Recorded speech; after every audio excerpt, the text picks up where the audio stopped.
पूਰਨ ब्रह्म ज्ञानी धन धन बाबा बुढ़ा साहिब जी।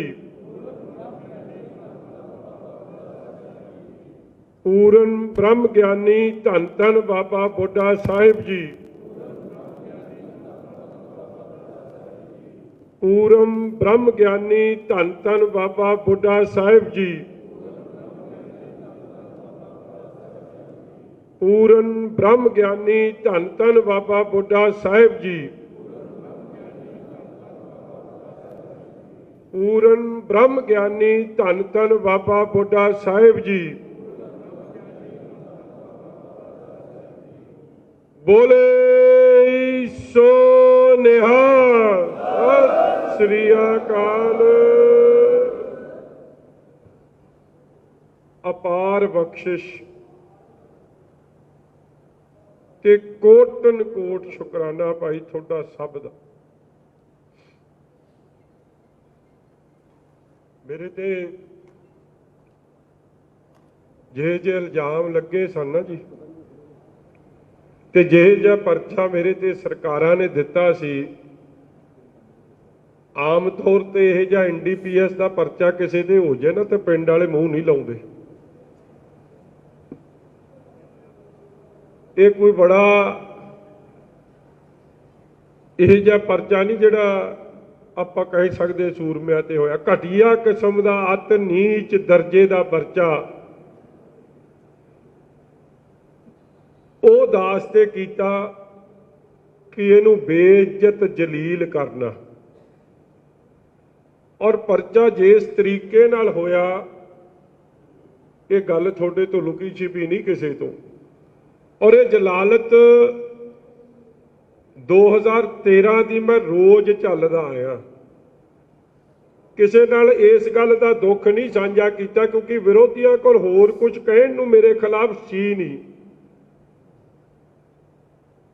हल्के का काम बोलदा सी, थोड़ा प्यार बोलदा सी।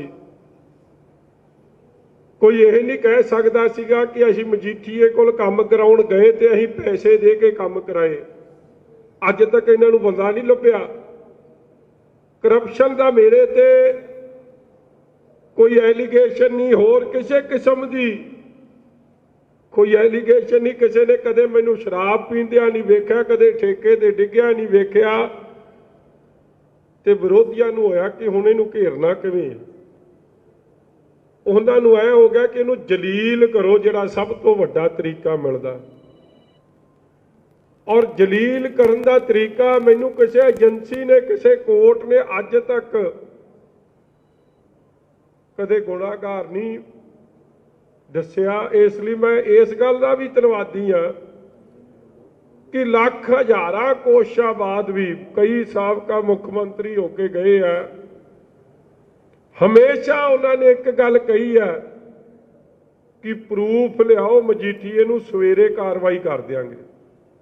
प्रूफ कोई दे के राजी नहीं क्योंकि प्रूफ है कोई नहीं, मगर गंदी राजनीति करनी है, पॉलिटिक्स करनी है।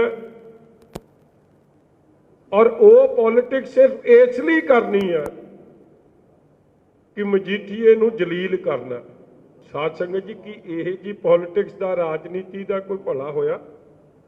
कुछ लभदा? वेखो शायद पहली बारी इतिहास इस गल की गवाही भरदा कि कोई बंदा ना थानेदार की कुर्सी नहीं छड्डदा।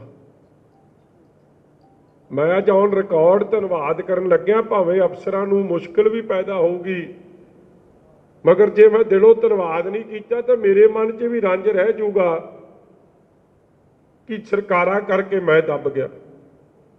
थोड़ी किरपा सदके, गुरु की सदका किरपा सदके ना मजीठीआ पहला दबिया सी, ना अज दबू, ना गां ये दबा लणगे, नहीं दबा सकते।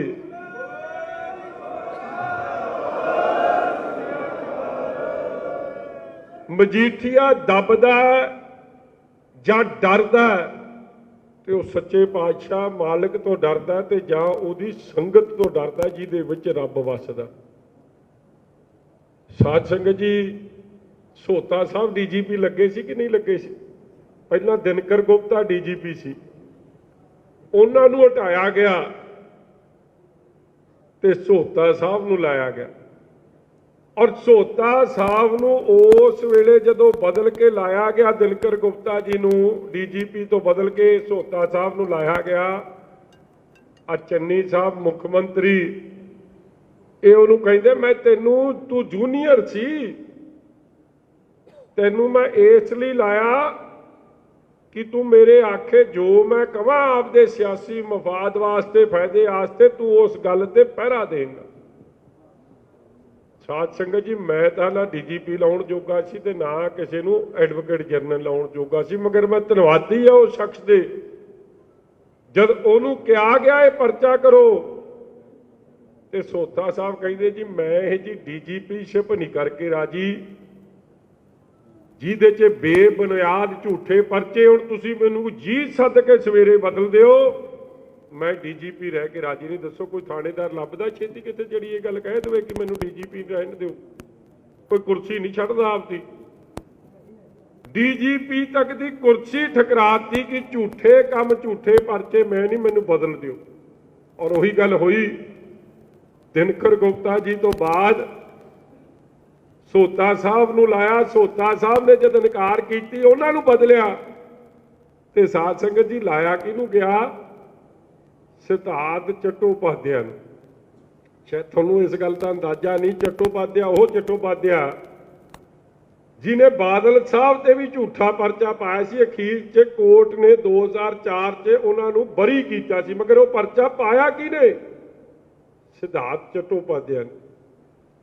ਔਰ ਮੈਨੂੰ ਯਾਦ ਹੈ 2007 ਦੀ ਜਦ ਸਰਕਾਰ ਆਈ, ਉਸ ਵੇਲੇ 2007 ਦੀ ਜੀ ਸੀ ਜਾਂ 12 ਦੀ ਸੀ, ਜਦੋਂ ਮੌਕੇ ਦਾ ਡੀਜੀਪੀ ਮੇਰੇ ਕੋਲ ਆਇਆ ਤੇ ਮੈਨੂੰ ਕਹਿੰਦਾ ਜੇ ਤੈਨੂੰ ਗੁੱਸਾ ਨਾ ਹੋਵੇ ਤੇ ਸਿਧਾਰਥ ਚੱਟੋਪਾਧਿਆਏ ਨੂੰ NRI ਕਮਿਸ਼ਨ ਦਾ ਉਹ ਮੈਂਬਰ ਬਣਾ ਸਕਦੇ ਆ, ਮੈਂ ਜੀ ਸੱਦ ਕੇ ਬਣਾਓ, ਮੇਰਾ ਇਹਦੇ ਨਾਲ ਕੋਈ ਵੈਰ ਵਿਰੋਧ ਨਹੀਂ, ਇਹਨੇ ਜੋ ਕਰਨਾ ਸੀ ਕਰ ਲਿਆ, ਗੁਰੂ ਨੇ ਕਚਹਿਰੀਆਂ ਨੇ ਇਨਸਾਫ ਕਰਤਾ, ਮਗਰ ਇਹਨੂੰ ਅਕਲ ਆਉਣੀ ਚਾਹੀਦੀ ਕਿ ਇਹ ਜੀ ਘਟੀਆ ਰਾਜਨੀਤੀ ਦਾ ਕੋਈ ਫਾਇਦਾ ਨਹੀਂ। ਮਗਰ ਬੰਦਾ ਜਿਹੜੇ ਮਾੜੇ ਸੁਭਾਅ ਦਾ ਹੋਵੇ ਨਾ ਉਹ ਕਦੇ ਸਿੱਧਾ ਨਹੀਂ ਹੋ ਸਕਦਾ। ਔਰ ਉਹੀ ਗੱਲ ਹੋਈ, ਉਹਨੂੰ ਡੀਜੀਪੀ ਲਾਇਆ ਔਰ ਡੀਜੀਪੀ ਜਿਹਨੂੰ ਲਾਇਆ ਉਹਦੇ ਖਿਲਾਫ ਸੁਪਰੀਮ ਕੋਰਟ ਦੇ ਆਰਡਰ, ਕੀ ਸ਼ਾਇਦ ਹੀ ਕਿਸੇ ਅਫਸਰ ਦੇ ਖਿਲਾਫ ਇਹ ਜੇ ਆਰਡਰ ਹੋਣੇ। ਮੈਂ ਸੁਪਰੀਮ ਕੋਰਟ ਦੀ ਉਹ ਕਾਪੀ ਨਹੀਂ ਲਾਇਆ ਕਿਉਂਕਿ ਮੈਨੂੰ ਨਹੀਂ ਪਤਾ ਸੀ ਅਸੀਂ ਕੋਈ ਗੱਲ ਕਰਨੀ ਅੱਜ। ਸੁਪਰੀਮ ਕੋਰਟ ਦੇ ਆਰਡਰ ਕੀ ਇਹ ਡੀਜੀਪੀ ਲੱਗਣ ਦੇ ਲਾਇਕ ਹੀ ਨਹੀਂ, ਇਹ ਅਨਫਿਟ ਬੰਦਾ। ਕਦੇ ਸੁਪਰੀਮ ਕੋਰਟ ਦੀ ਟਿੱਪਣੀ ਵੀ ਕਿਸੇ ਪੁਲਿਸ ਅਫਸਰ ਬਾਰੇ ਸੁਣੀ ਹੈ? ਜੇ ਹੋਈ ਹੋਵੇ ਤੇ ਕੀ ਉਹਨੂੰ ਕਦੇ ਡੀਜੀਪੀ ਲਾਉਣਾ ਚਾਹੀਦਾ? ਨਹੀਂ, ਮਗਰ ਉਹਨੂੰ ਲਾਇਆ ਇਸ ਲਈ ਗਿਆ ਕਿਉਂਕਿ ਇਹਨਾਂ ਨੂੰ ਕੋਈ ਅਫਸਰ ਹੀ ਨਹੀਂ ਲੱਭਦਾ ਸੀ ਜਿਹੜਾ ਦਾਸ ਤੇ ਝੂਠਾ ਪਰਚਾ ਦੇ ਸਕਦਾ ਸੀ। ਉਹਦੇ ਨਾਲ ਇਹ ਗੱਲ ਮੁੱਕੀ ਕਿ ਭਾਵੇਂ ਤੇਰੇ ਖਿਲਾਫ ਸੁਪਰੀਮ ਕੋਰਟ ਦੇ ਆਰਡਰ ਨੇ, ਭਾਵੇਂ UPSC ਤੇਰੇ ਇਸ ਕਰਕੇ ਤੈਨੂੰ ਡੀਜੀਪੀ ਨਹੀਂ ਲਾਉਂਦੀ, ਮਗਰ ਜੇ ਤੂੰ ਇਹ ਪਰਚਾ ਦਰਜ ਕਰੇਗਾ ਅਸੀਂ ਜਾ ਕੇ ਯੂਨੀਅਨ ਪਬਲਿਕ ਸਰਵਿਸ ਕਮਿਸ਼ਨ ਤੇ ਤੇਰੀ ਲੜਾਈ ਲੜਾਂਗੇ, ਤੇਰਾ ਕੇਸ ਲੜਾਂਗੇ ਕਿ ਤੂੰ ਡੀਜੀਪੀ ਲੱਗ ਜੇ। ਸਾਚਗਾਠ ਹੋਈ, ਸੌਦੇਬਾਜ਼ੀ ਹੋਈ ਤੇ ਉਸ ਬੰਦੇ ਨੂੰ ਡੀਜੀਪੀ ਲਾਤਾ। ਤੇ ਸ਼ਾਇਦ ਮੈਂ ਪਹਿਲਾਂ ਹੀ ਸ਼ਖਸ ਹੋਣਾ, ਆਮ ਤੌਰ ਤੇ ਤਾਂ ਥਾਣੇਦਾਰ ਹੀ ਪਰਚਾ ਕਰਦਾ ਹੁੰਦਾ ਨਾ, ਪਹਿਲਾ ਹੀ ਬੰਦਾ ਹੋਣਾ ਜਿਹਤੇ ਡੀਜੀਪੀ ਨੇ ਆਪ ਲਿਖਤੀ ਪਰਚਾ ਦੇ ਦਿੱਤਾ ਪਿਓ ਦੇ ਪੁੱਤ ਨੇ। ਕਦੇ ਵੀ ਡੀਜੀਪੀ ਨੇ ਆਪ ਪਰਚਾ ਨਹੀਂ ਦਿੰਦਾ, ਉਹ ਮਾਰਕ ਕਰਦਾ ਥੱਲੇ ਥਾਣੇ ਨੂੰ ਕਿ ਤੁਸੀਂ ਕਰ ਦਿਓ। ਧਾਰਾ ਵੀ ਲਿਖਦੀਆਂ, ਇਹ ਜੀਆਂ ਧਾਰਾਂ ਲਿਖੀਆਂ ਕਿ ਕਿਸੇ ਦੀ ਜ਼ਮਾਨਤ ਨਾ ਹੋ ਜੇ, ਕਿਉਂਕਿ ਗੱਲ ਚੰਨੀ ਨਾਲ ਮੁੱਕੀ ਸੀ, ਗੱਲ ਸਿੱਧੂ ਨਾਲ ਮੁੱਕੀ ਸੀ, ਗੱਲ ਸੁੱਖੀ ਰੰਧਾਵੇ ਨਾਲ ਮੁੱਕੀ ਸੀ ਕਿ ਜੇ ਇਹ ਜਿਹਾ ਪਰਚਾ ਦੇਗਾ ਫੇਰ ਤਾਂ ਤੈਨੂੰ ਲਾਵਾਂਗੇ, ਜੇ ਨਿੱਕਾ ਮੋਟਾ ਪਰਚਾ ਦਿੱਤਾ ਤੇ ਤੈਨੂੰ ਲਾਵਾਂਗੇ ਨਹੀਂ। ਔਰ ਗੱਲ ਉਹੀ ਹੋਈ। ਕਾਂਗਰਸ ਨੇ ਭਾਵੇਂ ਉਹਦੀਆਂ ਲੱਖ ਪੈਰਵਾਈ ਕੀਤੀ, ਮਗਰ ਜਦੋਂ UPSC ਤੋਂ ਪੈਨਲ ਆਇਆ ਉਹਦਾ ਨਾਂ ਉਸ ਪੈਨਲ 'ਚ ਨਹੀਂ ਸੀ, ਕਿਉਂਕਿ ਯੂਨੀਅਨ ਪਬਲਿਕ ਸਰਵਿਸ ਕਮਿਸ਼ਨ ਜਿਹੜੀ ਸਾਰੇ ਸੂਬਿਆਂ ਦੀ IPS IAS ਅਫਸਰਾਂ ਦੀ ਚੋਣ ਕਰਦੀ ਹੈ, DGP ਦੀ ਚੋਣ ਕਰਦੀ ਹੈ, उन्होंने कहता नहीं भाई ये बंदा इस पोस्ट के लायक नहीं है और वो लथ गया। मगर लाथण तो पहला काम 2-3 ही करके गया। एक तो प्रधानमंत्री, ये गल वक्री है, कई कह देंगे जी आपां नूं की है जी प्रधानमंत्री साहब भाजपा पार्टी ने, गल ये नहीं कि किहड़ी पार्टी नाल आ। प्रधानमंत्री एक देश का अहुदा जिवें मुख्यमंत्री अहुदा, और एक संविधान ने, उस संविधान च बड़ी गल्लां स्पष्ट लिखियां ने कि चुने हुए अज जिवें भगवंत मान साहब मुख्यमंत्री ने, उन्हां दा सत्कार है इस गल दा, क्योंकि लोगों ने वोटां पाईयां ने, लोकतंत्र चों बण के आए हैं। ते जिस दिन प्रधानमंत्री जिहड़ा देश का सब तो सुरक्षित बंदा होवे राष्ट्रपति, जां उस ते बाद प्रधानमंत्री जदों फिरोजपुर आए, जो उन्हां दी सिक्योरिटी च काम कीता वो किहने कीता? जे लैक हुंदा डीजीपी ते हुंदा नहीं, क्योंकि डीजीपी इस जोगा नहीं सी। वो कारनामे भी वापर गया। मतलब कहण दा भाव 3 कारनामे वापरे उहदी हाजरी च। एक मेरे ते परचा, एक लुधियाने कोर्ट कचहरी का बंब ब्लास्ट, कदे कचहरियां च भी 30 साल पहला कोई खबर यह जी आई होनी, मगर पिछले 10-15 सालों च तो नहीं यह जी खबर सुनी सी। वो ब्लास्ट होया ते तीजा प्रधानमंत्री का होया, मगर वो है कित्थे भाऊ अज? साध संगत जी, जिन्हां ने परचा दिता वो मैनू तो नहीं पता सीगा, मैं तो अंदर सी। जदों मैं बाहर निकल के आया मैनू कहंदे एक गीत चलदा तू सुनिया? भावें ये समा नहीं गीत गूत सुनाउण दा, ना मैं सुनाउणा चाहुंदा, मगर ये ओ प्यो दा पुत्त भी रिकार्ड ही कायम कर गया जिन्हें परचा दवाया मुख्यमंत्री ने। 2 सीटां लड़िया। देखो कदे भी पंजाब दा रिकार्ड कढ लिओ, जिन्नी मैनू अकल है, बाकी इत्थे सियाणे बंदे मेरे तो वध बड़ी बैठे आ। साबका मुख्यमंत्री दा इलैक्शन हारदा सुनिया, सिटिंग मुख्यमंत्री कदे इलैक्शन हारदा पंजाब च नहीं मैं सुनिया। उत्तराखंड च जरूर सुनिया सी, कारी खंडूरी साहब जां पिछे आ जिहड़े हुण आ कांग्रेस पार्टी दे इंचार्ज ने, वो बुजुर्ग अपने इत्थे आके वेखदे हुंदे सी कैप्टन नूं, जद लाउणा सी उदों आउंदे हुंदे सन अपना रावत साहब, हरीश रावत जी, वो जरूर हरे। एक चन्नी जिहदे बारे वो गीत चलदा ना अजकल, छल्ला मुड़ के नहीं आया, वो गया गए भी वेखो किधर हो गया कि तू परचा देता, तू 2 सीटां लड़ियां, हुण जाके उत्थे कनेडा दी PR किहड़ी गल्लों लई बैठे, मुड़िया हुण। लोग सवाल तां करन, कहण दा भाव कि इन्हां परचे दा तैनूं लभ्या की? ਜਿਹੜਾ ਤੁਸੀਂ ਪਰਚਾ ਦੇਣਾ ਚਾਹਿਆ ਕਿ ਮਜੀਠੀਏ ਨੂੰ ਠੋਕਣਾ, ਠੋਕਦੇ ਉਹ ਰੱਬ ਵੀ ਬੈਠਿਆ। ਠੋਕਣ ਮੈਨੂੰ ਚੱਲੇ ਸੀ, ਠੋਕ ਸਾਰੀ ਕਾਂਗਰਸੀ ਦਿੱਤੀ ਰਲ ਮਿਲ ਕੇ, ਤਿੰਨਾਂ ਨੇ ਵੇਲੀ ਕਰ ਛੱਡੀ। ਔਰ ਜਿਹੜਾ ਦੂਜਾ ਭਾਊ ਸੀ ਆਪਣਾ ਨਵਜੋਤ ਸਿੰਘ ਸਿੱਧੂ ਸਾਹਿਬ, ਚਲੋ ਮੈਂ ਹੁਣ ਉਹਦੇ ਵਿਚਾਰੇ ਬਾਰੇ ਮਾੜਾ ਕੀ ਕਹਿਣਾ, ਮੈਂ ਤਾਂ ਉਹਦਾ ਵੀ ਭਲਾ ਮੰਗਦਾ। ਉਹ ਕੀ ਕਹਿੰਦਾ ਸੀ? ਕਹਿੰਦਾ ਹਾਂ ਮੈਂ DGP ਲਵਾਇਆ, ਮੈਂ ਐਡਵੋਕੇਟ ਜਨਰਲ ਲਵਾਇਆ, मैं मजीठीए ते परचा कराया। ते सिद्धू साहब लभ्या कि वेले होके उसे सैल दे नाल वाली सैल नाल कंध नाल टक्करां मारदे फिरदे सी। ते करी तां भावें सारा जादू टूना सी सारे टब्बर ने कि मजीठीआ, मैं मजीठीए नूं चैलेंज देना, दे के लै लिया सवा चैलेंज दे के मजीठीए नूं। फिर आ मेरे तां तुहाडा धन्नवाद है, आ मेरा तां 2 फायदे करते। ये तां मैनूं वोट पाउण नहीं आउंदी सी, नहीं आउंदी सी ना, कोई लोकी मजाक ही समझते किथे कि वोट पाउण आउंदी सी विचारी, इहनूं तां कष्ट ही नहीं कदे दित्ता। ऐतकी जदों वोट पाउणी सी ते मैं कहा भागवान ने अपनी वोट कित्थे, कहंदी ओह तां संगरूर च है। मैं तूं पहली होनी जिहदी वोट संगरूर च होवे ते MLA मजीठे वालियां ने बना छड्डना। ते मैं ओह बेनती करदा कि वेखो रब दे रंग, और थोड़ा किड्डा कि मैं आप दा बैठे अंदर जदों नतमस्तक हो रहे थे, सियालका साहब ने भी थोड़ी जी गल की। चलो मैं इस गल ते बाद च आउणा, पहलां मैं उहदी गल मुका दिया जिन्हें परचा दिता। रब दे रंग वेखो, ना तां आपां AG लवाउण जोगे, आपां तां नहीं एडवोकेट जनरल लवाउण दी स्थिति सी, ना DGP लवाउण दी स्थिति च सी, ते ना परचा दवाउण दी स्थिति च सी। हाँ मगर ये जरूर है कि भावें दास आप है ते भावें दास दे सपोर्टर ने, वो गुरु घर दे ਸ਼ਰਧਾਲੂ ਗੁਰੂ ਘਰ ਦੇ ਕੂਕਰ, ਗੁਰੂ ਘਰ ਦੇ ਝਾੜੂ ਬਰਦਾਰ ਜ਼ਰੂਰ ਹੈ। ਔਰ ਮੈਂ ਸਮਝਦਾ ਤੁਸੀਂ ਸਭ ਨੇ ਕਿਤੇ ਨਾ ਕਿਤੇ ਅਰਦਾਸ ਕੀਤੀ ਹੋਣੀ ਕਿ ਯਾਰ ਇਹ ਬੜੀ ਬੇਇਨਸਾਫੀ ਹੈ, ਇਹ ਧੱਕਾ।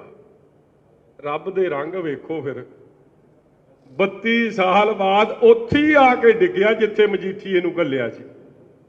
ਤੇ ਭਾਵੇਂ ਸਕੀਮ ਤਾਂ ਪ੍ਰਭ ਦਿਆਲ ਉਸ ਦਿਨ ਵੱਡੀ ਲੜਾਈ ਸੀ। ਇਹਨੇ 18 ਤਰੀਕ ਨੂੰ ਜਿਸ ਦਿਨ ਫੈਸਲਾ ਸੀ ਨਾ, ਜਿੱਥੇ ਉਹ ਬੰਦੇ ਨੂੰ ਇਹਨੇ ਮਾਰਿਆ, ਉਸੇ ਚੌਂਕ ਤੇ ਜਾ ਕੇ ਹਾਥੀ ਤੇ ਚੜਿਆ ਸੀ। ਜਿਹੜੇ ਜਾਦੂ ਟੂਨਾ ਕਰਦੇ ਨਾ ਉਹਨਾਂ ਨੂੰ ਪਤਾ, ਤੁਹਾਨੂੰ ਐ ਨਹੀਂ ਪਤਾ ਹੋਣਾ। ਕਿਸੇ ਨੇ ਦੱਸਤਾ ਕਿ ਜੇ ਉਸੇ ਥਾਂ ਤੇ ਹਾਥੀ ਤੇ ਚੜੇਗਾ ਤੇ ਹਾਥੀ ਦੀ ਸਵਾਰੀ ਕਰਨ ਨਾਲ ਤੂੰ ਬਚ ਜਾਏਗਾ। ਪਤਾ ਨਹੀਂ ਹਾਥੀ ਹੁਣ ਚੜਨਾ ਹਾਥੀ ਤੇ ਸੀ, ਇਹ ਹਾਥੀ ਇਹ ਤੇ ਚੜ ਗਿਆ, ਮੈਨੂੰ ਲੱਗਦਾ ਜਿਹੜਾ ਲਿਆ ਕੇ ਮੇਰੇ ਕੋਲ ਸਿੱਟ ਗਿਆ। ਔਰ ਜਿੱਦਣ ਦਾ ਦਾਸ ਗਿਆ ਨਾ ਜੀ, ਮੈਨੂੰ ਕਈ ਪੁੱਛਦੇ ਆ, ਕਈ ਮੇਰੇ ਨਾਲ, ਚਲੋ ਤੁਹਾਡੀ ਭਾਵਨਾ ਮੈਂ ਉਹਦਾ ਸਤਿਕਾਰ ਕਰਦਾ, ਕਈ ਮੇਰੇ ਨਾਲ ਦੁੱਖ ਵੀ ਸਾਂਝਾ ਕਰਦੇ ਆ ਕਿ ਐਵੇਂ ਸਾਡਾ ਮੁੰਡਾ ਚੰਗਾ ਜਾਂ ਮੁੰਡਾ, ਇਹਨੂੰ ਜੇਲ੍ਹ ਦਾ ਵਿਖਾਤਾ, ਤੇ ਮੇਰੇ ਨਾਲ ਦੁੱਖ ਸਾਂਝਾ ਕਰਦੇ। ਮਾੜੀ ਹੋਈ ਉਹ ਭਾਈ, ਮਾੜੀ ਕਿਉਂ ਹੋਈ? ਚੰਗੀ ਹੋਈ। ਜਿਹੜਾ ਗੁਰੂ ਦਾ ਸਿੱਖ ਹੈ ਨਾ, ਚੜ੍ਹਦੀ ਕਲਾ 'ਚ ਰਹਿਣ ਵਾਲਾ, ਇਹਦੇ ਨਾਲ ਮਾੜੀ ਨਹੀਂ ਹੁੰਦੀ। ਹਰ ਚੀਜ਼ 'ਚ ਕੁਛ ਨਾ ਕੁਛ ਸਿੱਖਣ ਨੂੰ ਮਿਲਦਾ। ਔਰ ਮੇਰੇ ਲਈ ਚੰਗੀ ਦੱਸਾਂ ਕਿਉਂ ਹੋਈ? ਆਪਾਂ ਬਾਹਰ ਰਹਿੰਦੇ ਕਦੇ ਬੰਦੀ ਸਿੰਘਾਂ ਦੀ ਸਥਿਤੀ ਨਹੀਂ ਸਮਝ ਸਕਦੇ ਸੀ। ਜੋ ਜਾ ਕੇ ਜਦ ਮੈਂ ਬੰਦੀ ਸਿੰਘਾਂ ਦੇ, ਜੋ ਭਾਈ ਬਲਵੰਤ ਸਿੰਘ ਰਾਜੋਆਣਾ ਸਾਹਿਬ ਨੂੰ ਜਦ ਮੈਂ ਨੇੜੇ ਜਾ ਕੇ ਜਦ ਧੱਕਿਆ, ਮਹਿਸੂਸ ਕੀਤਾ, ਉਹਨਾਂ ਦੇ ਵਿਚਾਰ ਸੁਣੇ ਆ, ਜੇ ਮੈਂ ਤੁਹਾਨੂੰ ਦੱਸਣ ਲੱਗ ਗਿਆ ਨਾ, ਤੁਹਾਡੇ 'ਚ ਕੋਈ ਇਹ ਜਿਹਾ ਨਹੀਂ ਹੋਊਗਾ। ਜਿਵੇਂ ਤੁਸੀਂ ਮੇਰੇ ਲਈ ਅਰਦਾਸ ਕੀਤੀ ਹੈ ਨਾ, ਸਾਰਾ ਪੰਜਾਬ ਕੀ ਰੱਬ 'ਚ ਵਿਸ਼ਵਾਸ ਰੱਖਣ ਵਾਲਾ ਕੋਈ ਨਾ। ਬੀਬੀ ਜੀ ਕਾਲੇ ਨਾ ਪਾਓ, ਬੀਬੀ ਜੀ ਬਹਿ ਜਾਓ ਤੁਸੀਂ 2 ਮਿੰਟ ਨਾ, ਕੋਈ ਨਾ, ਕਿ ਤਾਂ ਆਉਂਦੇ ਮਗਰੋਂ ਜਾਂਦੇ ਪਹਿਲਾਂ ਨੇ। ਬਹਿ ਜਾਓ 2 ਮਿੰਟ ਬੀਬੀ ਜੀ।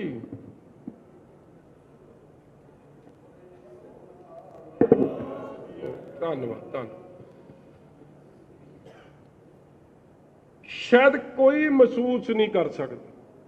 ਸਾਧ ਸੰਗਤ ਜੀ ਦੱਸੋ ਕਿੰਨੇ ਹੋਣੇ ਆਪਣੇ ਚੋਂ ਭਾਈ ਬਲਵੰਤ ਸਿੰਘ ਰਾਜੋਆਣਾ ਸਾਹਿਬ ਨੇ ਜੇ ਏਡਾ ਕਦਮ ਚੁੱਕਿਆ, ਤੇ ਕੀ ਉਹਨਾਂ ਦਾ ਕੋਈ ਪਰਸਨਲ ਮੁੱਦਾ ਸੀ ਕਿਸੇ ਨਾਲ? ਕੀ ਉਹਨਾਂ ਦੀ ਕੋਈ ਉਹ ਤਾਂ ਪੰਜਾਬ ਪੁਲਿਸ ਦੀ ਨੌਕਰੀ ਕਰਦੇ ਸਨ, ਕੋਈ ਪਰਸਨਲ ਤਾਂ ਉਹਨਾਂ ਦਾ ਕੋਈ ਰੌਲਾ ਹੀ ਨਹੀਂ ਸੀ। ਮਸਲਾ ਖੜਾ ਕਿੱਥੋਂ ਹੋਇਆ? ਮੈਨੂੰ ਉਹਨਾਂ ਨੇ ਗੱਲ ਸੁਣਾਈ, ਕਹਿੰਦੇ ਮੈਂ 11 ਸਾਲ ਦਾ ਸੀ, ਔਰ ਕਹਿੰਦੇ ਹਰ ਸਾਲ ਜਿਵੇਂ ਆਪਾਂ ਸਾਰੀ ਕਰਦੇ, ਜਦੋਂ ਵਾਢੀ ਆਉਂਦੀ ਹੈ, ਹਰਿਮੰਦਰ ਸਾਹਿਬ ਜਾ ਕੇ ਨਤਮਸਤਕ ਹੁੰਦੇ ਕਿ ਨਹੀਂ ਹੁੰਦੇ? ਜਾ ਕੇ ਅਰਦਾਸ ਕਰਦੇ ਕਿ ਨਹੀਂ ਕਰਦੇ? ਸੱਚੇ ਪਾਤਸ਼ਾਹ ਫਸਲ ਚੰਗੀ ਹੋਵੇ, ਝਾੜ ਵਧੀਆ ਨਿਕਲੇ, ਘਰ 'ਚ ਸੁੱਖ ਆਵੇ, 9 ਨਿਧੀਆਂ 18 ਸਿੱਧੀਆਂ, ਜੋ ਇੱਕ ਦੁਨਿਆਵੀ ਜੀ ਮੰਗਦਾ ਉਹ ਸਾਰੀ ਗੱਲਾਂ ਹੀ ਆਪਾਂ ਮੰਗਦੇ ਆ। ਉਸੇ ਤਰ੍ਹਾਂ ਜਾ ਕੇ ਰਾਜੋਆਣਾ ਸਾਹਿਬ ਨੇ ਜਦੋਂ ਗਏ, ਉਸ 84 ਦਾ ਕਹਿੰਦੇ ਦ੍ਰਿਸ਼ ਜਦ ਮੈਂ ਦੇਖਿਆ, ਮੈਂ 11 ਸਾਲ ਦਾ ਸੀ, ਔਰ ਮੈਂ ਜਾ ਕੇ ਜਦ ਹਾਲ ਵੇਖਿਆ, ਜੋ ਦਰਬਾਰ ਸਾਹਿਬ 'ਚ ਹਰਿਮੰਦਰ ਸਾਹਿਬ ਦਾ, ਅਕਾਲ ਤਖਤ ਸਾਹਿਬ ਦਾ ਜੋ ਉੱਥੇ ਹਾਲਾਤ ਬਣੇ ਸਨ, ਕਹਿੰਦੇ ਮੈਂ ਇੱਕ ਜਿਵੇਂ ਸਿੱਧਾ ਸਾਦਾ ਜਿਹਾ ਕੋਈ ਨੌਜਵਾਨ ਬੱਚਾ ਹੁੰਦਾ, ਉਹਨੇ ਅਰਦਾਸ ਕਰਤੀ ਕਿ ਸੱਚੇ ਪਾਤਸ਼ਾਹ ਜੇ ਮੇਰੇ ਲਈ ਕੋਈ ਸੇਵਾ ਹੋਵੇ, ਜਿਨ੍ਹਾਂ ਨੇ ਏਡੀ ਹਨੇਰਗਰਦੀ ਕੀਤੀ ਆ, ਤੇ ਜੇ ਤੁਸੀਂ ਮੈਨੂੰ ਇਸ ਯੋਗ ਸਮਝਦੇ ਹੋਏ ਤੇ ਮੇਰੇ ਤੇ ਕਿਰਪਾ ਜ਼ਰੂਰ ਕਰਿਓ।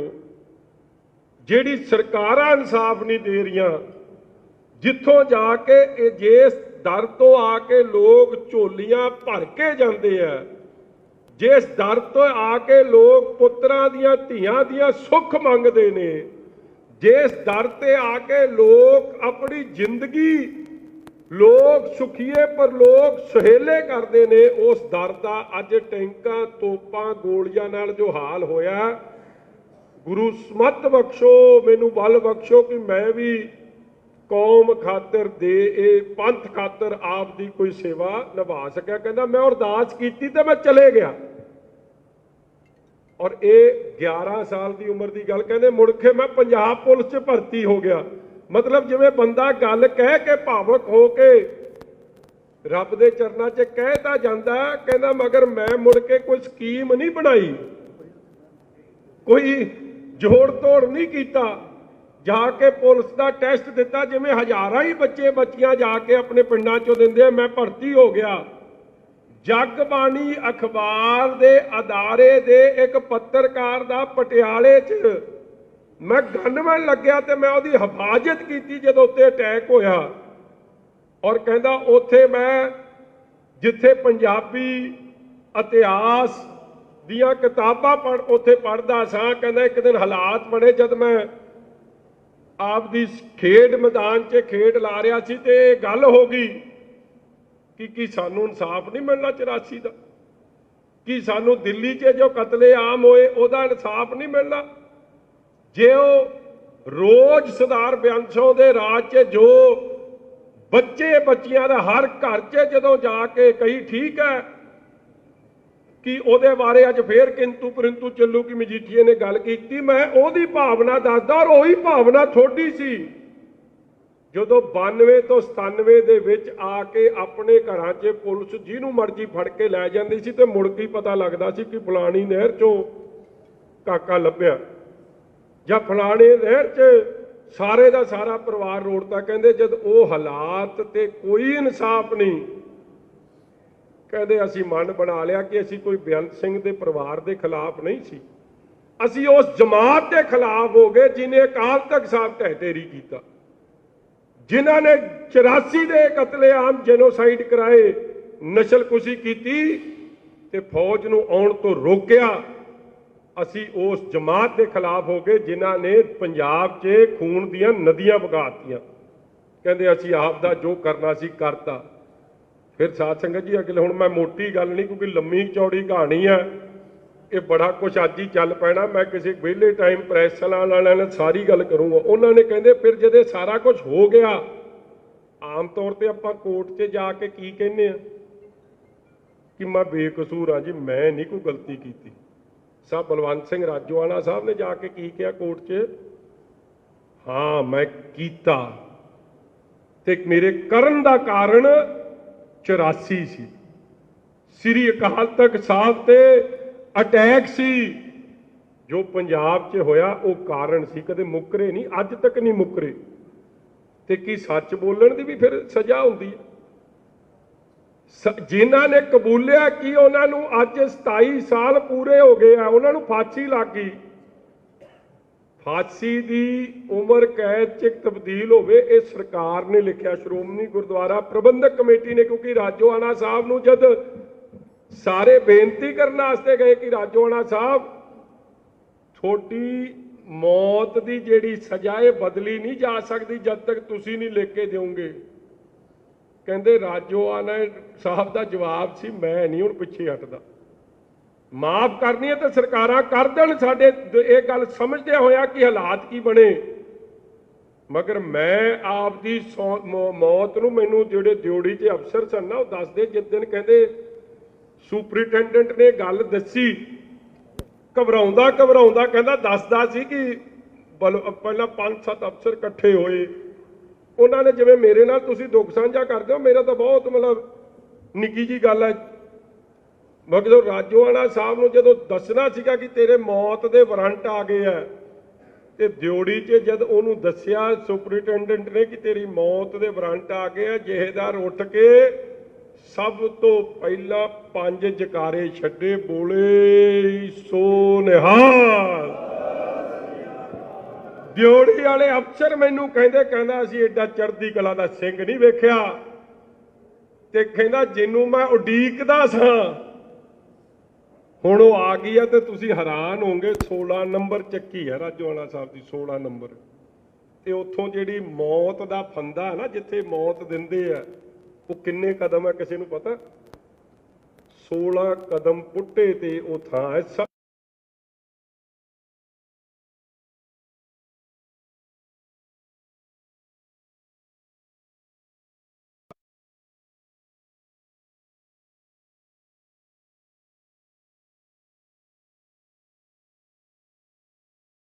मैनू इस लैक समझिया कि मैं आके आपकी जिम्मेवारी निभा सका। और साथ जी मैं जेल च रह के आया, रहे थोड़े चो भी कई होने, हर बंदा ना उत्थे डिप्रैशन का मरीज हो जाता। ਉਹਦੀ ਜਦੋਂ ਜ਼ਮਾਨਤ नहीं ਹੁੰਦੀ ना ਉਹਨੂੰ BP ਹਿੱਲਿਆ ਹੁੰਦਾ, ਉਹਨੂੰ नींद ਆਉਂਦੀ नहीं ਤੇ डॉक्टर ਉਹਨੂੰ कोई ना कोई गोली ਦਿੰਦਾ कि सौ जा करे। सर राजोआला साहब की ਹੁਣ मैं गल दस दियां, चढ़ती कला वाली गल। मैनू जेल वाले कहते असीं कदे ਉਹਨੂੰ ਸੌਂਦਿਆਂ नहीं वेखिया। 2:30 बजे जाओ, 3 बजे जाओ, सरदार राजोआना रोज केशनी इशनान करके छोटा जिहा गुरु ग्रंथ साहब महाराज जी के छोटे स्वरूप किसी ने उन्होंने सेवा की, रोज उन्होंने चक्की ऐ लिशका मारती है, सारे बूट बाहर लाउंदे आ, अंदर कोई जा नहीं सकता बगाना बंदा। चैकिंग वेले कोई चले जावे ऊँ सब नूं मनाई है। अंदर रोज प्रकाश गुरु साहब का, पंजा बाणियां का पाठ, शाम नूं सुखासन साहब और सहज पाठ सारा साल ही चलते रहते। और उत्थे ठीक है जो भोग पाउंदे आ, क्योंकि खुला जा काम रखा तो आपदी चक्की नूं सारे नूं दुध पिलाउंदे आ, क्योंकि कड़ा प्रसाद उत्ते किहड़ा कोई लोह का सिस्टम है उन्हां दी चक्की दे नाल। वो कहंदे मैं तो सीधी धन्ने जट वर्गी रब नूं अरदास करदा कि सच्चे पातशाह तेरा नाम जपिया, किरपा करदी अज सारी आपदी बैरक नूं उस नूं उत्थे लंगर छकाउंदे ते दुध छकाउंदे। और साध संगत जी आ पंजवां मनका है ना जिहड़ा इत्थे कई मैनूं मिलदे आ, मैं मिलदा ते कोई वाकर ते है, कोई किथे है, हट की गल करदा, हिम्मत की गल करदा, जज्बे की। जिथे गुरु प्रति सत्कार एडा, एक वीक डिप्रैशन की गोली छड्डो, कोई नेड़दी नहीं टपदी ते चेहरे ते नूर दसदा कि मालक की किड्डी किरपा। और दूजी गल पंजवां मनका उन्हां दा कढ़िया होया ते शरीर करके वेखो ना, ऐ लगदा जिवें कोई तगड़े ते तगड़े मतलब साडे वर्गियां दे शरीर खड़के पए आ। 250 डंड लाउणा, 3 घंटे सैर करनी। एक दिन मेरे नाल हो गए, कहते मेरे नाल डंड ला, ते अपने तां थोड़े नाल सुख नाल जिन्ने काजू खवाए सी वो तां बोल पे छेती। मैं कर फिर मैनू उन्होंने फिर मैं वेख्या बंदा अंदर रहिंदा रहिंदा डॉक्टर बने पे इत्थे। मैनू कहंदे तू खांदा की आ? मैं आपदी कहानी च दस्सण लग्या, कहंदा सारा कुछ बंद कर दे, इन्ने बजे ओट्स खाया कर, इन्ने बजे रोटी खाया कर, इन्ने बजे फल खाया कर। मतलब मैं वेख्या सारी, और रिजल्ट मैं दस देना उहदा निकलिया की। जदों मैं इत्थों गया मेरी शुगर भी वधी हुई सी, मेरा कोलेस्ट्रॉल भी वध गया सी, BP भी थोड़ा तां ठा हुंदा। मतलब जिन्ना कुछ वो बदाम काजू जिहड़े तुसीं कह दिंदे कुछ नहीं हुंदा, कुछ नहीं हुंदा, छकला नाल ही दे दिंदे हो ठंडा, ते नाल ही कहंदे हुण चाह भी घड़िच करके मार इनू अंदर। ये जिहड़ी ठंडा चाह ते काजू बदाम भावें करदे ते तुसीं सेवा ही है, मगर शरीर दे अंदर दी सेवा भी पूरी कर जांदा है। और उसका रिजल्ट ये निकलिया कि जिहड़ा मेरा डॉक्टर गोली दवाई खवा नहीं सैट कर सकता सी काम, 5 महीनों च मेरा सारा ही काम राजोआला साहब ने सैट करता। मतलब वो बंदे दा वेखो शरीरक पक्षों, धार्मिक पक्षों। और साध संगत जी उस दिन मेरा रोन निकल गया। मैनू कहिंदे कि मैं आपदे कुदरती बच्चों की गल हो गई। मैनू कहते तेरे बच्चे नहीं मिलण आए। मैं कहा जी की इत्थे बच्चों नूं मिलाउणा, बाहर जावांगे मिलांगे। कई थोड़े चों इनकार करते सी कि सानूं मिलण नहीं दिता। मैं तो भागवाने नूं भी नहीं मिलिया। वैसे ये काम चंगा हो गया जिहड़ा इस काम 'च आ गई है, नहीं तो असीं तां मजाक करते हुंदे सी। वो किधर रहे प्रभ दयाल नहीं, प्रभ दयाल तो आप बनया सी। वो दूजा चेयरमैन गुरवेल किधर गया, लुक के बह गया। उन्होंने पता मैं उसका नाम लेना है किधर।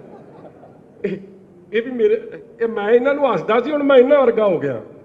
वो कई साडे बंदियां दी ना मतलब धर्म पत्नी, ब्लॉक संमति मैंबर, जां वो सरपंचनी ते जां वो जिला परिषद मैंबर, ते असीं तां वोटां तां उहनूं पईआं ते चौधरी साडे घड़म चौधरी साडे वर्गे बन जांदे जी। ते मैं गुरवेल नूं हੱਸਿਆ करना, मैं गुरवेल तू स्टेज ते कित्थे चढ़ी जाना, भैन बनी आ तू, उत्तर भाई तेरा कोई काम नहीं, तू हुण रोटियां वाल ध्यान दिया कर। वो किते चक्कर चलदा चलदा मेरा भी नाल ही चल पिया। हुण हौली देनी मेरे नूं भी कोई कह सकदा कि तू एवें रौला पैंदा फिरदा, जिन्हों वोटां पाईआं उहनूं तां बुलाया कोई नहीं।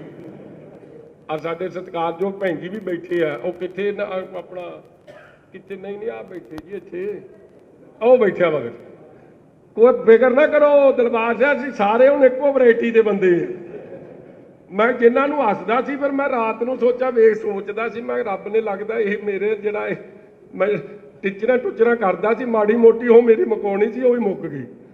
इसलिए चलो वो गल्लां चलो हादसे मजाक दियां ने। मेरी वाइफ अच्छा इनू भी भुलेखा पै गया, कहती बड़ा इकट्ठ हुंदा सी जी, बड़ा इकट्ठ हुंदा सी, कहंदा धीआं भैणां इन्नियां पहलां नहीं आईयां, जोधे जेड़ा कहंदा ऐतकी आईयां। मैं आपदे मन च सोचा कि जे मैनू कल्ले बंदे ही वोट पाउंदे फिर तां रह जाने सी अद्धा ही काम, फिर तां लाली होरी जितदे ते दास तां जितदा ही ना।